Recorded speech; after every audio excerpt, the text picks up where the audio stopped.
Hello! Ngayon po ay gagawa tayo ng turon. So ngayon, gagawa tayo ng lumpia wrapper. So bago natin umpisahan ito, kakamit ko muna yung saging.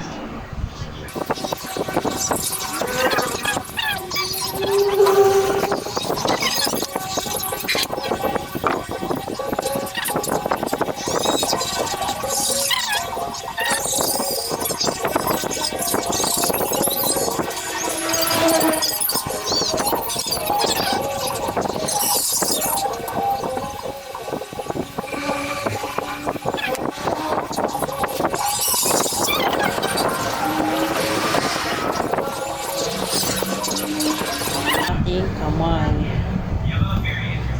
So hiwain na natin yung ating saging.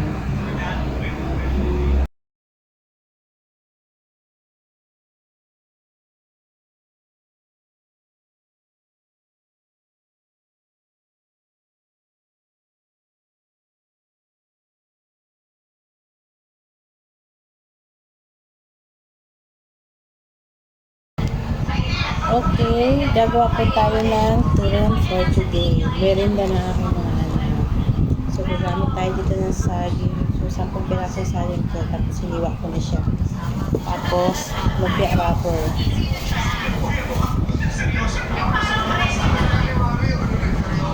Ay, isa pang natira. Maghugas po ako ng kamay. Bago ko siya hiniwa. Tapos, so first time ko lang gagawa ngayon kasi ngayon lang ulit ako naging ina. Ngayon. So, ayan na po. Natapos na natin balutin ang ating lumpia wrapper. So, ayan na po. So, turon pala, turon. Hindi ko alam kung maganda ang kakalabasan. Kasi, pagdating talaga sa pagluluto, wala ako pinarfect. Lahat sablay. So, dahil mahirap pa kami, so ganito pa lang ang aming lutuan. Di pay-pay.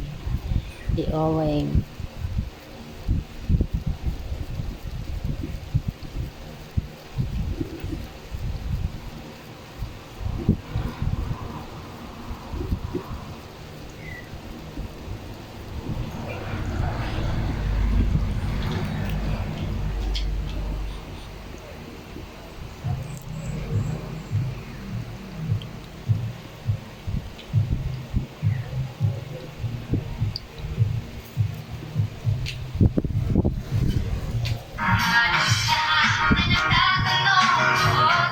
Ayan na po ang kinalabasan ng ating turon.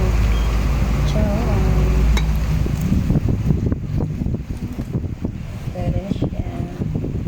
Parang hello pa ako.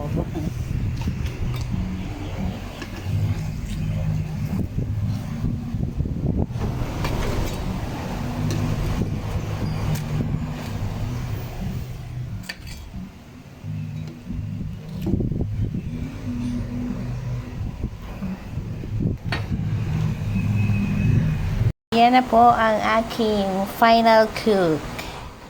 May sunog. Hindi po siya sunog, asukal lang.